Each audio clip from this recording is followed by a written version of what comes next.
神聖なホールを汚すな。薪を持ってくるような真似はやめろ。君のような貧乏人には、芸術を語る資格などない。これは、清掃員として働く23歳のバイオリニストレンが、父の形見である数億円の名器ガルネリを犠牲にして少女の命を救い、3000円の安物バイオリンでオーディションに挑んだ物語です。世界的指揮者に罵倒され、演奏を止めさせられたレン。しかし、スポンサー席にいた車椅子の少女が立ち上がり、すべてを変える一言を叫びます。音楽への愛と人間の尊厳をかけた静かで壮絶な逆転劇をお届けします。朝5時、レンは薄暗いアパートの一室で目を覚ました。6畳一間の部屋には、布団とミニ冷蔵庫、それに小さな折りたたみ式のテーブルしかない。壁には防音材の代わりに、ホームセンターで買った安い吸音スポンジが貼られている。夜中に練習するとき、隣人から苦情が来ないようにするためだ。レンは昼間、都内のオフィスビルで清掃員として働いている。時給1100円。週5日で月に18万円ほど。そこから家賃6万円。光熱費1万円。食費2万円を引くと、手元に残るのは9万円程度だ。そのうち3万円は音楽関連の出費に消える。楽譜、鶴、松屋に、それに月に一度のレッスン代。23歳で音楽大学にも行けず、プロのオーケストラに所属することもできず、それでもレンはバイオリンを諦めなかった。部屋の隅に特別な場所がある。白い布で覆われた台座の上に黒い艶やかなハードケースが置かれている。レンは布団から起き上がり、手を洗ってからそっとケースの前に座った。ケースを開ける。中には深い琥珀色に輝くバイオリンが眠っていた。ガルネリ・デルジェス。1740年製。現存する楽器の中でも特に貴重な数億円の価値がある名器だ。おはよう。父さん、レンは毎朝、そう声をかける。このバイオリンは、亡き父が唯一残してくれた遺産だった。父は無名の楽器職人だった。大手メーカーの下請けとして、量産品のバイオリンを組み立てる日々、収入は少なく、レンを育てるだけで精一杯だった。それでも父は、いつも笑顔で言った。レン、いいか、音楽はな、金持ちだけのものじゃない。貧乏人でも、心さえあれば、誰だって美しい音を出せるんだ。父はレンが10歳の時に病気で亡くなった。その直前、父は枕元に古びた木箱を置いた。これは、父さんが一生かけて手に入れたものだ。本当は売って、お前の学費にするつもりだった。でもな、レン、お前にはこれを弾いてほしい。この楽器は、お前が世界へ羽ばたく翼だ。箱を開けると、そこにガルネリがあった。父がどうやって手に入れたのか、レンは今でもわからない。借金をしたのか、誰かから譲り受けたのか。父は何も語らず、そのまま息を引き取った。レンは13年間、このバイオリンを大切に守ってきた。毎日手入れをし、湿度管理を徹底し、弾くときは必ず手を洗った。ケースを持ち歩くときは、人混みを避け、車道側には絶対に立たなかった。そして今日は、超名門オーケストラ、ロイヤルフィルハーモニック東京の入団オーディションの日だ。レンは丁寧にガルネリを取り出し、柔らかい布で表面を拭いた。鶴の張り具合を確認し、弓に松ヤニを塗る。チューニングを済ませ、軽く音を出してみる。絹のような、それでいて芯のある音色が部屋に響いた。父さん、行ってくるよ。今日で、人生を変える。レンはガルネリをケースに戻し、丁寧にロックをかけた。ケースを背負うと、ずっしりとした重みが肩にかかる。この重みが、レンにとっては希望の重さだった。午前8時、レンはアパートを出た。オーディション会場は都内の有名なコンサートホールだ。電車で1時間ほどかかる。余裕を持って家を出たのは、万が一にも遅刻しないためだ。電車を乗り継ぎ、会場の最寄り駅に着いたのは午前9時半。オーディション開始は11時。まだ時間に余裕がある。レンは駅から会場へ向かう道を歩いていた。大通りは混雑しているため、少し遠回りだが裏道を選んだ。古い住宅街を抜け、小さな商店街を通り過ぎる。そして、解体工事中のビルの前を通りかかった時だった。怒号音、鈍い轟音が響いた。レンは反射的に立ち止まった。工事現場のフェンスの向こうで、鉄骨が崩れ落ちる音がした。作業員たちの怒号が飛び交う。逃げろ、崩落だ。次の瞬間、フェンスが内側から押され、歪んだ。鉄骨が連鎖的に倒れ、土煙が舞い上がる。レンは本能的に身を低くした。しかし、その時、視界の端に小さな影が見えた。10歳くらいの少女だ。少女は工事現場の脇の路地で、うずくまって動けなくなっていた。恐怖で足がすくんでいるのか、泣きながら両手で頭を抱えている。そして、少女の真上から、巨大な鉄骨の塊が落ちてこようとしていた。レンの脳内で、時間が止まった。ここから少女まで約5メートル。走れば3秒。鉄骨が落ちるまで、おそらく2秒。間に合わない。少女を抱えて逃げる時間はない。ならば、レンの手が、背中のケースに伸びた。ガルネリの入ったハードケース。カーボンファイバー製の、衝撃に強い特注品。父が最後にレンのために買ってくれたものだ。レンは迷わなかった。ケースを背中から引き抜き、少女の元へ全力でかけた。伏せて、少女の上に覆いかぶさり、ケースを盾にして、落ちてくる鉄骨を受け止めた。ガギーン、耳をつんざく金属音。レンの体に衝撃が走る。左手の指先に激痛が走った。ケースが歪み、レンの手を挟み込んだのだ。しかし、レンは少女を離さなかった。さらに瓦礫が降ってくる。レンは歯を食いしばり、ケースで頭上を守り続けた。ケースの中から、パキリ、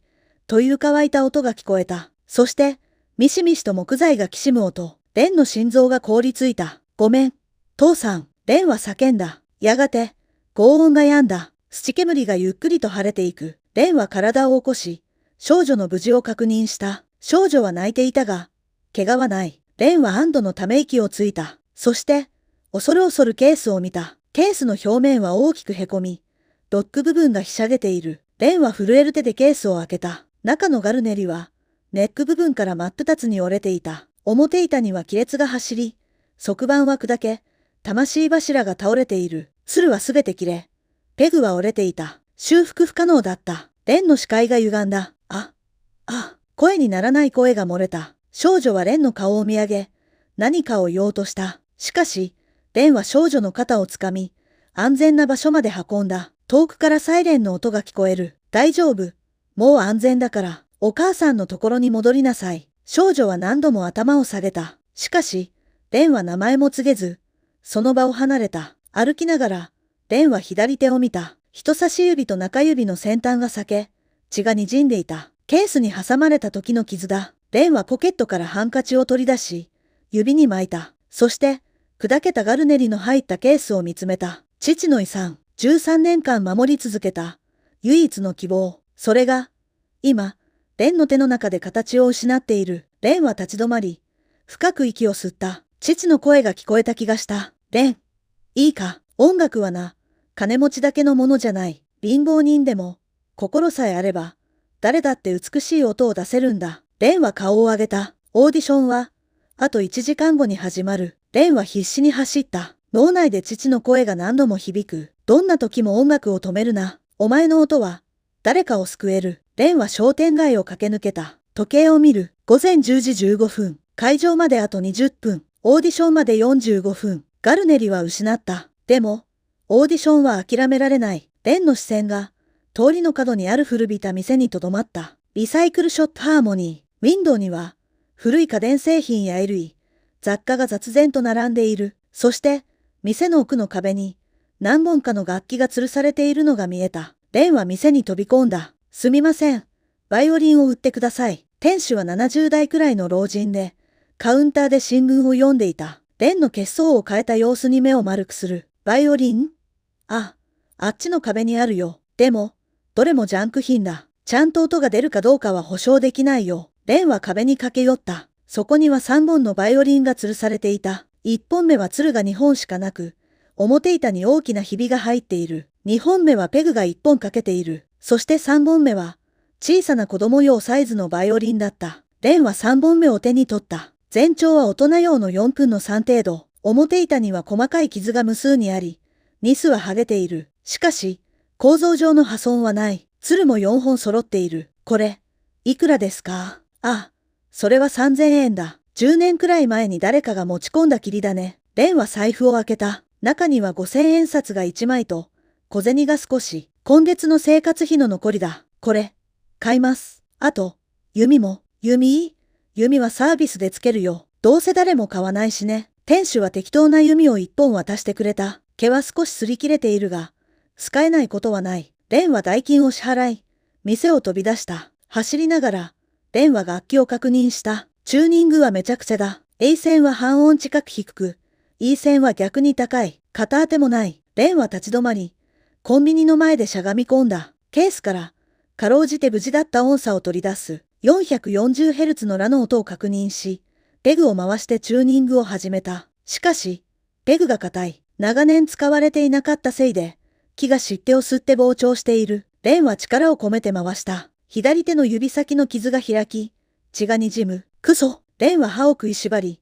チューニングを続けた。A 線、D 線、G 線、E 線。なんとか音程を合わせる。しかし、楽器が小さすぎる。レンの体には明らかに合わない。片当てもないため、演奏中にずり落ちる可能性がある。レンは近くのコンビニに駆け込み、ガムテープを1巻買った。それを適当な長さに切り、楽器の裏板に貼り付けて、即席の片当てを作った。時計を見る。午前10時40分。会場まで走れば10分。ギリギリ間に合う。レンは再び走り出した。ロイヤルフィルハーモニック東京のコンサートホール。レンがホールのロビーに到着したのは、午前10時55分だった。息を切らしながら、受付に向かう。受付の女性は、レンの姿を見て眉を潜めた。レンは作業着のままだった。清掃員の仕事着、黒いズボンに紺色のジャケット。朝、出勤するつもりで着ていたものだ。事故の現場で土ぼこりをかむり、あちこちに汚れがついている。左手の指にはハンカチが巻かれ、血が滲んでいる。そして、手に持っているのは、ガムテープで補強された、明らかに安物のバイオリンだ。受付番号37番の、白川蓮です。受付の女性は書類を確認し、渋い顔で言った。白川さん。ですね。控室は2階です。それと、服装は規定違反ではありませんが、できれば着替えを。すみません。時間がなくて、レンは頭を下げ、2階へ向かった。控室には、すでに20人ほどの候補者が集まっていた。全員がスーツや演奏用のドレスを着ている。そして、全員が高価そうな楽器ケースを持っている。レンが入ってくると、室内の空気が変わった。ひそひそと囁き声が聞こえる。あれ？誰？作業着？清掃員か何か？楽器？ガムテープ貼ってるよ。まさか、あれで弾くつもり？レンは視線を感じながら、部屋の隅に座った。隣に座っていた20代の男が、高価そうなバイオリンケースを開けながら話しかけてきた。君、初めて？僕はこれで3回目の挑戦なんだ。今回こそは受かりたいね。男のケースの中には、深い赤褐色のバイオリンが入っていた。ストラディバリウスではないが、おそらく数百万円はする楽器だ。僕のは、父が買ってくれたんだ。イタリア製で、1950年代の名工の作品らしい。音色が本当に素晴らしいんだよ。レンは何も言わず、うなずいた。男はレンの手元を見て、露骨に顔をしかめた。君のは練習用を？はい。レンは短く答えた。男はそれ以上何も聞かず、自分の楽器の手入れを始めた。午前11時、スタッフが控室に入ってきた。それでは、オーディションを始めます。番号順にお呼びしますので、準備をお願いします。候補者たちが次々とホールへ呼ばれていく。レンは自分の番を待ちながら、バイオリンを膝の上に置き、目を閉じた。父の顔が浮かぶ。レン、お前の音は、誰かを救える。レンは目を開けた。37番、白川蓮さん。レンの番が呼ばれた。ステージに立った瞬間、レンは圧倒された。客席には審査員が5人座っている。中央には、世界的に有名な指揮者、西園寺恭一郎がいた。西園寺は50代半ば、銀髪をオールバックにし、高級そうなスーツを着ている。鋭い目つきで、レンを値踏みするように見つめた。レンがステージの中央に立つと、西園寺は眉を潜めた。君が、白川蓮くん？はい。その格好はなんだ？すみません。事情があって、着替える時間がありませんでした。西園寺は鼻で笑った。事情を？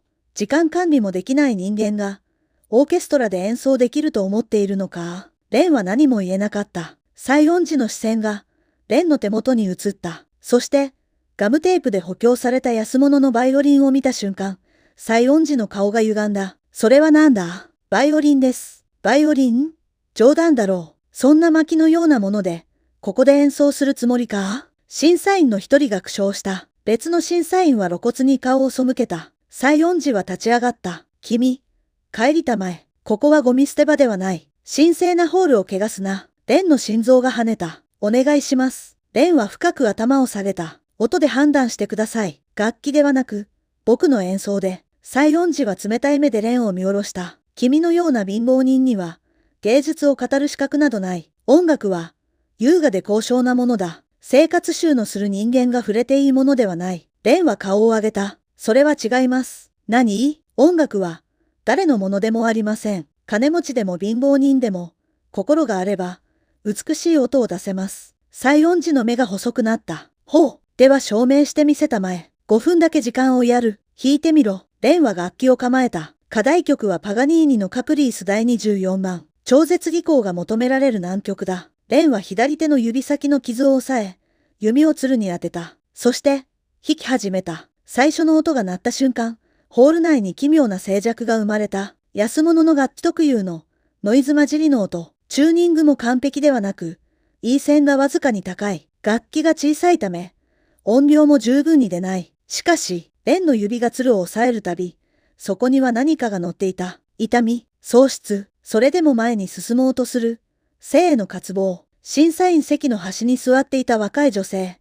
美月は息を飲んだ。美月は第二バイオリン奏者として、ロイヤルフィルハーモニック東京に所属している。今日は新人オーディションの審査員補助として呼ばれていた。美月は音楽大学を首席で卒業し、絶対音感を持っている。これまで何百人ものバイオリニストの演奏を聞いてきた。しかし、今、目の前で鳴っている音は、今まで聞いたどの音とも違った。楽器が鳴っているのではない。魂が削れる音がする。蓮の左手の指先から血が染み、指板に赤い点が広がっていく。それでも蓮は止まらない。パガニーニの旋律が、ホールに響く。それは、悲鳴のようで、祈りのようで、そして、誰かを抱きしめるような優しさを持っていた。美月は気づいた。この人は、今朝、何かを失った。そして、それでも、ここに立っている。演奏が最高潮に達しようとしたとき、西園寺が立ち上がった。とどめろ。西園寺は指揮棒で譜面台を叩いた。金属音が響き、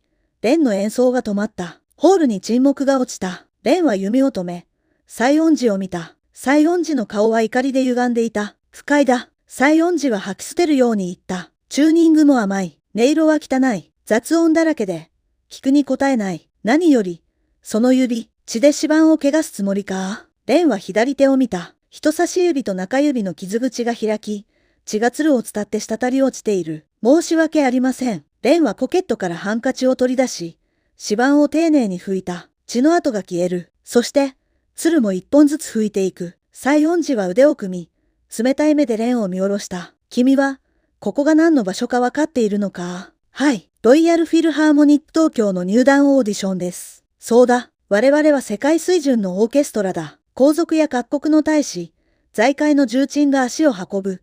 日本最高峰のホールで演奏する。西園寺は一歩前に出た。そんな場所に、君のような人間が立つことは許されない。わかるか？音楽というのは、優雅で高尚な芸術だ。それを理解できるのは、教養を持ち、品格を備えた人間だけだ。審査員席の他のメンバーは、誰も口を挟まなかった。全員が西園寺の顔色を伺っている。美月だけが、じっと蓮を見つめていた。西園寺は審査員席に戻り、書類を手に取った。白川蓮、23歳、最終学歴、高校卒業、音楽大学には進学せず、職業は、西園寺は書類を見て、鼻で笑った。清掃員、審査員の一人が薬と笑った。西園寺は書類を掲げ、まるでお仏でも見るような目で蓮を見た。清掃員が、このオーケストラに入りたいと？笑わせるな。君は床を磨いていればいい。バイオリンを持つ手で、モップを握っているのがお似合いだ。蓮は何も言わなかった。ただ、じっと西園寺を見つめた。西園寺は苛立ったように舌打ちをした。いいか。音楽というのは金がかかるものだ。いい楽器、いい教師、いい環境。それらを揃えるには、相応の財力が必要だ。貧乏人が片手間で弾いて、どうにかなるものではない。西園寺は蓮の持つ安物のバイオリンを指さした。その薪のような楽器で、君は何を表現できる？ガムテープで補修された楽器に、芸術が宿ると思うか？蓮はバイオリンを見下ろした。傷だらけで、ニスが剥げた。小さな楽器。しかし、蓮はこの楽器で音を出した。血を流しながら、それでも音を出した。この楽器にも、魂はあります。蓮は静かに言った。高い楽器だからいい音が出るわけじゃない。弾く人の心が、音に乗るんです。西園寺の目が冷たく光った。綺麗事を言うな。君のような人間が音楽を語るな。底辺の生活習がする人間には、芸術を理解する感性などない。蓮は唇を噛んだ。西園寺は立ち上がり、他の審査員に向かって言った。それでは、本日の合格者を発表する。西園寺は別の書類を手に取った。合格者は1名。受付番号22番。高木慎吾。ホールの外で待機していた候補者たちの中から、歓声が上がった。美月は眉を潜めた。高木慎吾。美月は彼の演奏を覚えている。技術は平凡で、音色も特別ではなかった。しかし、彼が持っていたのは1000万円を超えるイタリア製の名器だった。そして、美月は知っている。高木の父親は、このオーケストラの大口スポンサーの一人だ。西園寺は蓮に向かって手を振った。君は不合格だ。帰りたまえ。蓮は動かなかった。帰れと言っている。警備員を呼ぶぞ。蓮は深く頭を下げた。ありがとうございました。そして、蓮はステージを降りた。美月は席を立ちかけたが、西園寺が鋭い視線を向けた。美月くん、君も審査員だ。勝手に動くな。美月は唇を噛み、座り直した。蓮はホールの外に出た。ロビーにはまだ、他の候補者たちが結果を待っている。蓮が出てくると、何人かがひそひそと囁いた。あいつ、落ちたんだ。当然だろ。あの格好、あの楽器。蓮は彼らの視線を無視し、ホールの外へ出た。外は眩しい昼の光が降り注いでいた。蓮は建物の裏手に回り、誰もいない場所で立ち止まった。そして、ゆっくりとバイオリンを見つめた。傷だらけの、安物の楽器。蓮はこの楽器を近くのゴミ箱に捨てた。どうせもう使わない。そして、背中に背負っていた、砕けたガルネリの入ったケースを下ろした。ケースを開ける。中には、無残に壊れたバイオリンの破片が詰まっていた。琥珀色の木片、折れたつる、砕けたペグ、父の形見、13年間守り続けた。唯一の希望。蓮はケースを閉じ、その場にしゃがみ込んだ。涙は出なかった。ただ、空っぽの感覚だけが残った。蓮は顔を上げ、空を見た。雲一つない。青い空。蓮は立ち上がり、ケースを持って歩き出した。どこへ行くでもなく、ただ歩いた。駅まで戻り、電車に乗り、アパートへ帰る。部屋に戻ると、蓮はケースを部屋の隅に置いた。白い布をかけていた台座は、もう空っぽだ。蓮はベッドに倒れ込んだ。天井を見つめる。父の声が聞こえる気がした。蓮、いいか、音楽はな、金持ちだけのものじゃない。貧乏人でも、心さえあれば、誰だって美しい音を出せるんだ。蓮は目を閉じた。父さん、ごめん。僕は、何も守れなかった。一方、コンサートホールでは、オーディションが終わり、審査員たちが解散した後、美月は一人ロビーに残っていた。美月の頭の中には、蓮の演奏が焼き付いていた。あの音、楽器が鳴っているのではない。魂が削れる音。美月はロビーの隅にあるゴミ箱に目を留めた。そこに、何かが捨てられているのが見えた。美月は近づき、ゴミ箱の中を覗き込んだ。黒いハードケース。表面が大きくへこみ、ロック部分がひしゃげている。美月はケースを拾い上げ、開けた。中には、無残に壊れたバイオリンの破片が詰まっていた。美月は破片の一つを手に取った。琥珀色の木材。表面には細かい木目が走り、独特の艶がある。美月の手が震えた。この木材の質感。この色。美月は音楽大学で、楽器の歴史と構造を専攻していた。名器の見分け方も学んでいる。これは、美月は破片を裏返し、ラベルの痕跡を探した。そして、見つけた。かすれた文字で、こう書かれていた。ジョゼフ・グアルネリウス・フェチット・クレモナーンの、1740、ガルネリ・デルジェス。1740年製。現存する楽器の中でも特に貴重な、数億円の価値がある名器。美月は息を飲んだ。なぜ、こんな名器が砕けている。なぜ、あの青年は、あんな安物の楽器でオーディションを受けた。美月は破片をケースに戻し、ロビーを見回した。しかし、蓮の姿はどこにもなかった。美月はケースを抱え、ホールの外へ出た。美月はその夜、自宅のアパートで砕けたガルネリの破片を机の上に並べた。デスクライトの光が、琥珀色の木片を照らす。美月は虫眼鏡を手に取り、ラベルをもう一度確認した。ジョゼフ・グアルネリウス・フェチット・クレモナーンの、1740。間違いない。本物のガルネリだ。美月は楽器の価値を知っている。この時代のガルネリは、世界中で50本程度しか現存していない。オークションに出れば、3億円以上の値がつく。なぜ、こんな名器が砕けているのか。なぜ、あの青年は安物のバイオリンでオーディションを受けたのか。美月はスマートフォンを手に取り、今日のニュースを検索した。解体現場事故今日。検索結果が表示される。トップに出てきたのは、地方ニュースのサイトだった。都内解体現場で鉄骨崩落。少女が奇跡的に無傷。美月は記事を開いた。本日午前9時45分頃、渋谷区の解体工事現場で鉄骨が崩落する事故が発生しました。現場近くにいた10歳の少女が巻き込まれましたが、通行人の男性が少女をかばい、奇跡的に少女は無傷でした。男性は名前を告げずに立ち去ったため、身元は不明です。現場には、損傷したバイオリンケースが残されていました。美月は記事に添付された写真を見た。崩落した鉄骨の山、そして、その脇に転がる、黒いハードケース、表面が大きくへこみ、ロック部分がひしゃげている。美月が今、手元に持っているケースと同じものだ。美月は息を飲んだ。事故に巻き込まれただから、楽器が壊れたのか。美月は再び記事を読んだ。事故の発生時刻は午前9時45分。オーディション開始は午前11時。あの青年は、事故に遭い、楽器を失い、それでもオーディションを諦めなかった。どこかで安物の楽器を手に入れ、血を流しながら、あのホールに立った。美月は唇を噛んだ。西園寺は、そのすべてを否定した。美月は立ち上がり、部屋の中を歩き回った。自分に何ができるのか。美月はロイヤルフィルハーモニック東京の一員だが、西園寺には逆らえない。西園寺は絶対的な権力を持っている。彼の意向に逆らえば、美月自身がオーケストラを追い出されるかもしれない。しかし、美月は机に戻り、ガルネリの破片を見つめた。この破片は、あの青年のすべてだ。父の形見、夢、希望、それを犠牲にして、誰かを救った。美月は決意した。真実を明らかにする。翌日、美月はオーケストラの事務局に足を運んだ。事務局長の田中は50代の温厚な男性で、美月のことをよく知っている。おはよう。美月ちゃん、どうしたの？田中さん、昨日のオーディションの応募者リストを見せてもらえませんか？応募者リストを？どうして？少し気になる人がいて、田中は首をかしげたが、リストを印刷して渡してくれた。美月はリストを受け取り、名前を探した。白川蓮、23歳。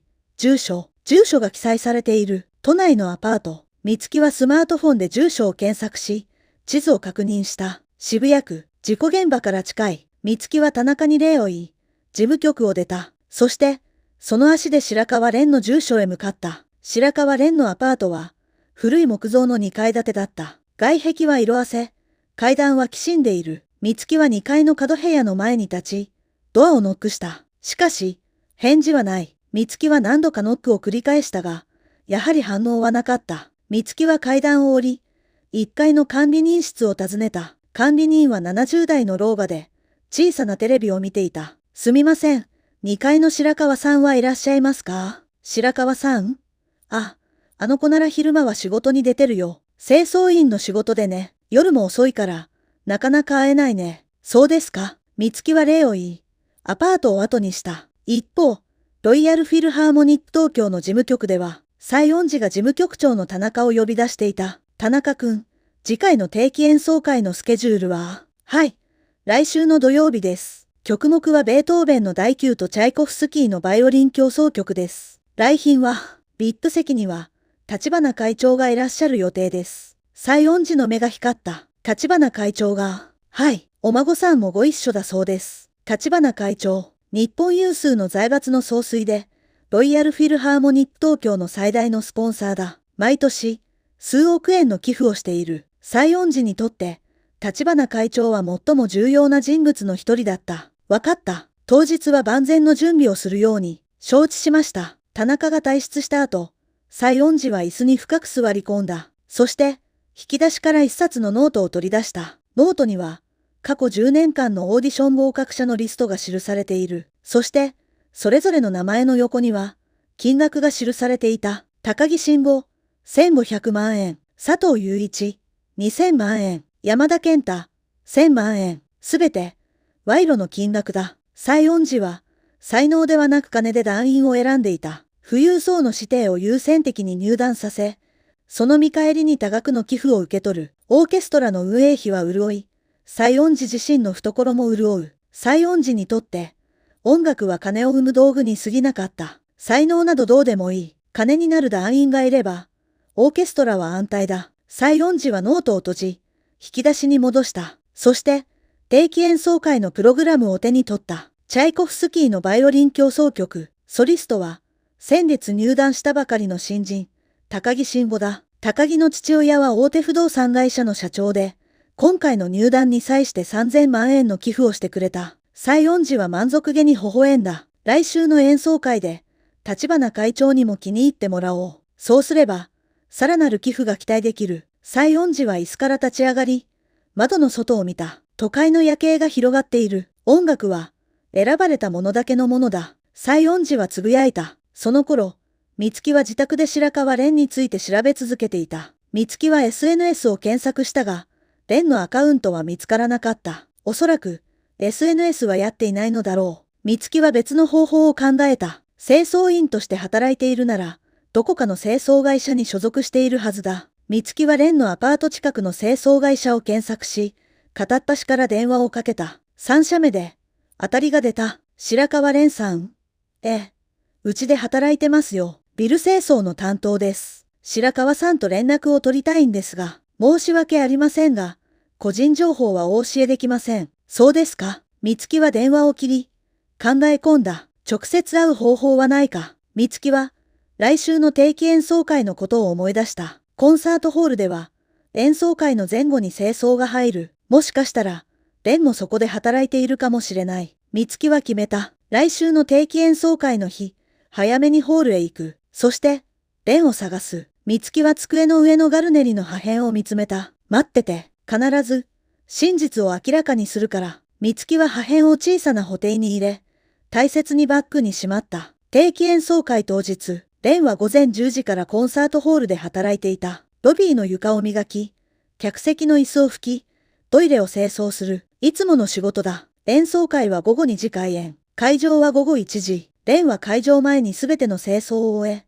裏方の控え室で待機することになっている。蓮は無表情で作業を続けた。あのオーディションから1週間、蓮は何も考えないようにしていた。音楽のことも、父のことも、ガルネリのことも、ただ、目の前の仕事をこなす。それだけだ。午後1時、会場のアナウンスが流れ、観客が入り始めた。蓮は控え室に戻り、他の清掃員たちと休憩を取った。演奏会が終われば、再び清掃が始まる。控え室の小さなテレビでは、ニュース番組が流れていた。先週発生した渋谷区の解体現場事故ですが、救助された少女の祖父である立花財閥の立花会長が、命の恩人を探していると発表しました。蓮は顔を上げた。テレビの画面には、白髪の老人が映っている。70代くらいだろうか。背筋がピンと伸び、威厳のある顔立ちだ。孫娘を救ってくれた方に、どうしてもお礼を言いたい。情報をお持ちの方は、ぜひご連絡ください。画面が切り替わり、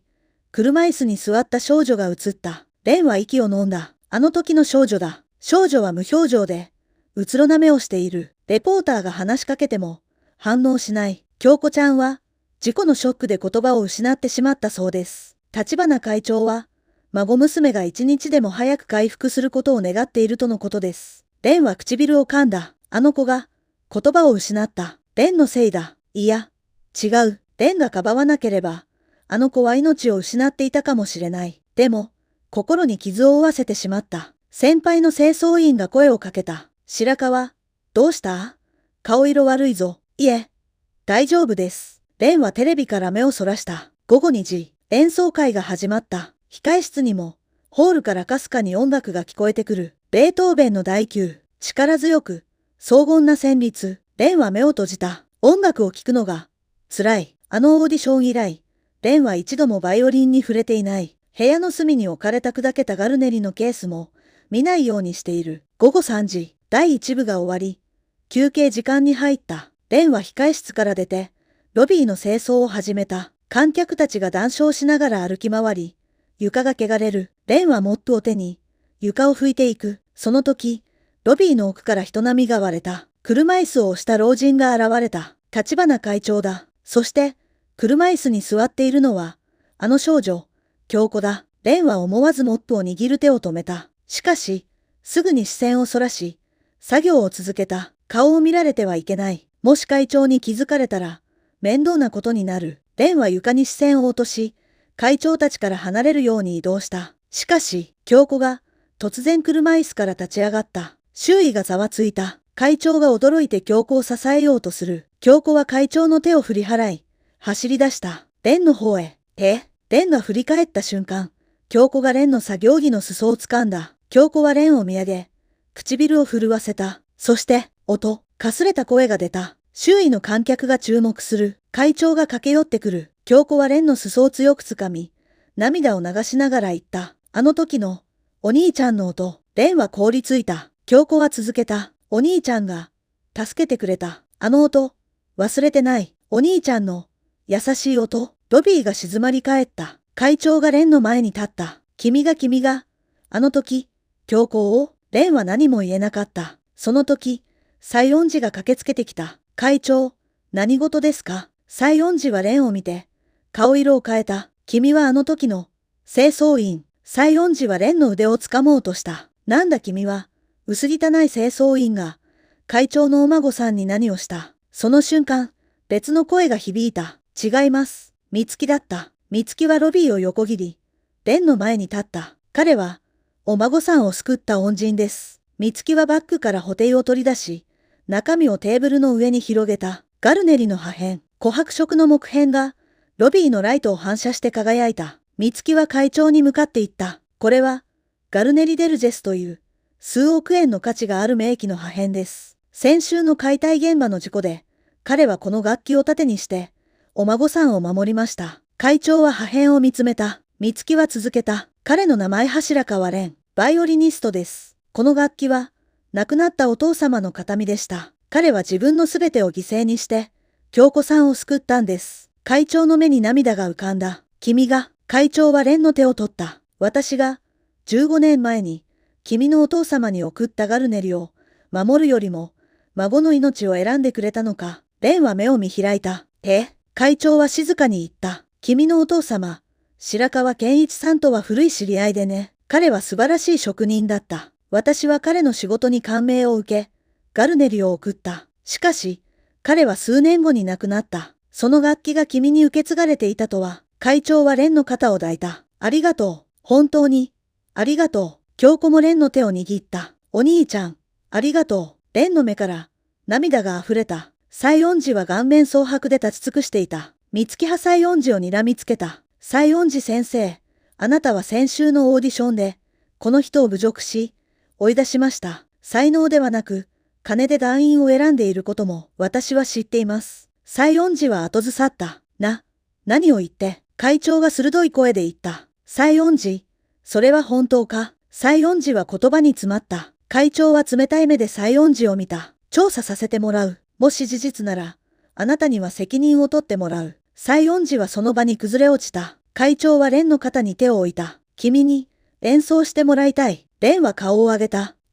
会長は穏やかに微笑んだ。京子は、君の音で声を取り戻した。もう一度、君の音を聞かせてほしい。それが、京子にとって一番の薬になる。蓮は戸惑った。でも、僕には楽器が。美月が手を挙げた。私の楽器を使ってください。美月は楽屋から自分のバイオリンを持ってきた。深い赤褐色の、よく手入れされた楽器だ。これは、私が音大時代から使っているものです。決して高価ではありませんが、私の大切な相棒です。美月は蓮に楽器を差し出した。蓮は震える手で受け取った。会長は周囲の観客たちに向かって言った。皆さん、少し時間をいただきたい。この青年に演奏の機会を与えたいのです。観客たちは快くうなずいた。むしろ、この展開に興味津々といった様子だ。会長は西園寺を見た。西園寺、君は下がりなさい。西園寺は震えながら、ロビーの隅に退いた。蓮は会長に導かれ、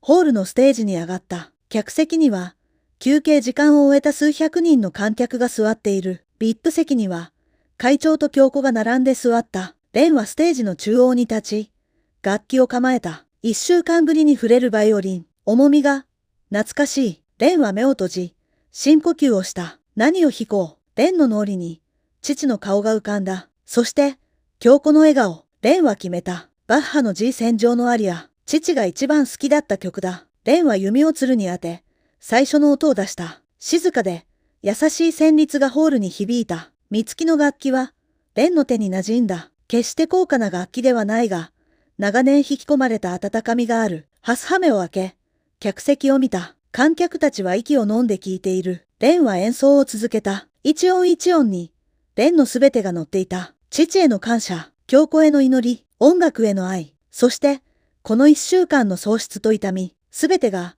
音になって流れ出した。美月は客席の端で、涙を流しながら聞いていた。これだ、これが、あの日、蓮が出そうとした音だ。楽器の値段ではない。技術の完璧さでもない。心が、音になっている。京子は車椅子から立ち上がり、ステージを見つめた。京子の方に、涙が伝った。お兄ちゃんの音。